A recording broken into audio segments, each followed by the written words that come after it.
नमस्कार मंडळी, अन्नपूर्णा किचनमध्ये आपले स्वागत आहे। आज आपण खमंग अशा खुसखुशीत कापण्या पाहणार आहोत। त्यासाठी लागणारे साहित्य इथे 1 वाटी गूळ घेतलेला आहे।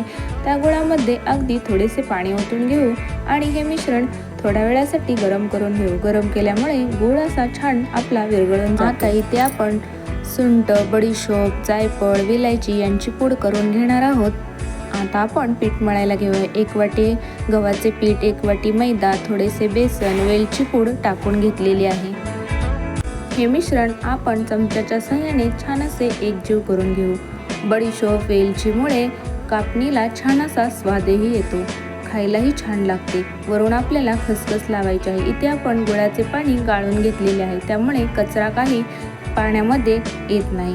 हे थोडे थोडे टाकून आपल्याला मळून घ्यायचे आहे। इथे पाहू शकता, अगदी थोडे थोडे टाकत इथे पीठ मळून घ्यायचे आहे। पिठाचा छान असा गोळा तयार करायचा आहे आणि 5-10 मिनिटाकरता आपल्याला झाकून ठेवायचा आहे। आता आपण गॅसवर कढई तेलाची ठेवू आणि कापणी छान अशी त्रिकोणी लाटून कापून घेऊ।